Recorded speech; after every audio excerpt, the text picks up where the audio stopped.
Salam saudara-saudara, salam S4K. Proper S4K hari ini berbicara tentang senjata yang merobohkan sesama. Dunia ini sedang dipenuhi dengan hiruk-pikuk untuk saling mengalahkan. Yang dulu dibangun dengan harapan dan kerjasama, kini berdiri senjata. Bukan hanya dari logam dan misiu, tapi juga dari kebencian dan kebohongan. Ia tak mengenal belas kasih, tak bertanya siapa benar atau salah. Ia hanya tahu satu hal, merobohkan.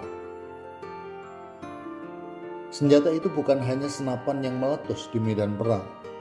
Ia bisa berbentuk kata yang tajam, fitnah yang menggerogoti, atau kekuasaan yang dibungkus keangkuhan. Ternyata situasi ini sudah mulai merambah ke dunia kekristenan, di mana gaya bicara yang keras dan tajam adalah hal yang biasa dalam dunia pelayanan. Dan tanpa sadar, ternyata itu juga mempengaruhiku dalam cara berkomunikasi.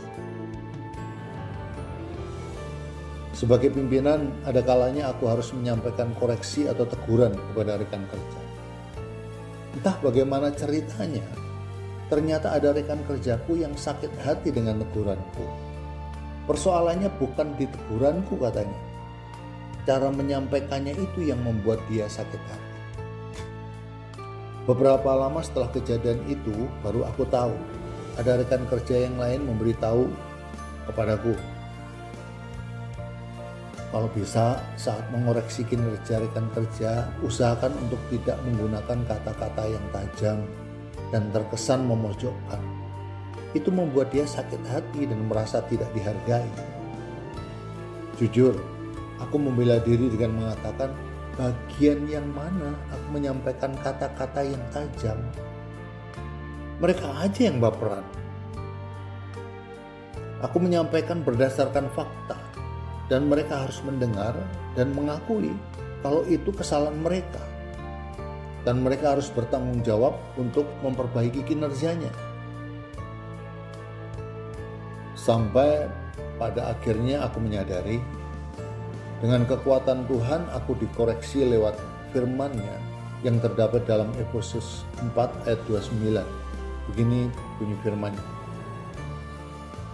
Janganlah ada perkataan kotor keluar dari mulutmu, tetapi pakailah perkataan yang baik untuk membangun di mana perlu, supaya mereka yang mendengarnya beroleh kasih karunia. Kata-kata memiliki kekuatan luar biasa dalam membentuk dan membangun kehidupan seseorang.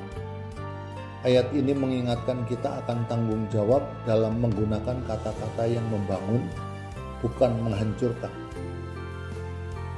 Kita hidup dalam dunia yang penuh dengan kata-kata tajam dan menyakitkan, di mana banyak orang lebih memilih mengkritik daripada menguatkan, lebih suka mencela daripada menghibur. Firman Tuhan mengajarkan bahwa setiap perkataan yang keluar dari mulut kita harus menjadi saluran kasih karunia yang meneguhkan iman orang lain dan membangun kehidupan. Tuhan memanggil kita untuk menjadi berkat melalui perkataan yang keluar dari mulut kita. Kita semua tahu bahwa satu kata yang menyakitkan dapat menghancurkan semangat seseorang. Sementara satu kata yang lembut dapat menghibur hati yang terluka. Tuhan menghendaki kita untuk berhati-hati dalam berbicara dan lebih memilih untuk berkata yang positif dan menguatkan. Setiap kata yang kita ucapkan adalah kesempatan untuk menyalurkan kasih karunia Tuhan. Ketika kita berkata baik dan membangun, orang-orang di sekitar kita akan merasakan kasih Tuhan melalui perkataan kita. Kita diberi kesempatan untuk mencerminkan Tuhan dalam setiap percakapan kita. Apakah perkataan kita penuh dengan sukacita, pengharapan, dan dorongan bagi orang lain? Ada saatnya kita tergoda untuk berbicara tanpa berpikir, melepaskan kata-kata yang menyakitkan hanya karena emosi sesaat. Tuhan memanggil kita untuk memiliki kendali diri. sebab perkataan yang keluar tidak dapat ditarik kembali. Luka yang ditinggalkan oleh kata-kata yang tidak bijak seringkali lebih dalam daripada luka fisik. Tuhan ingin kita menjadi pembawa damai melalui setiap perkataan kita.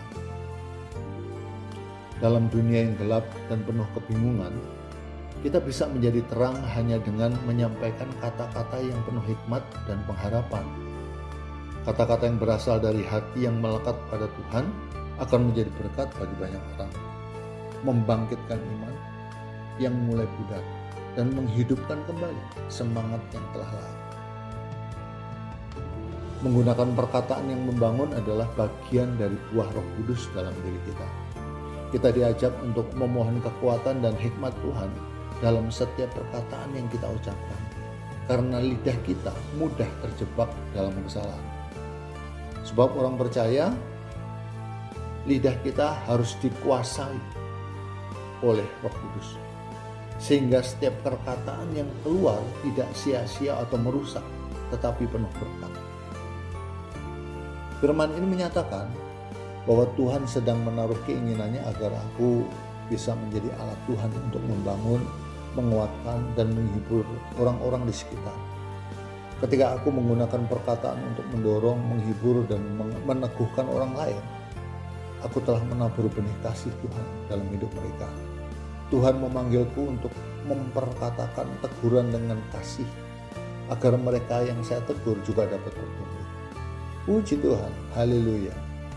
Dengan pertolongan Tuhan, aku dimampukan Tuhan untuk menghindari perkataan tajam yang cenderung memojokkan, yang dapat melukai hati orang lain.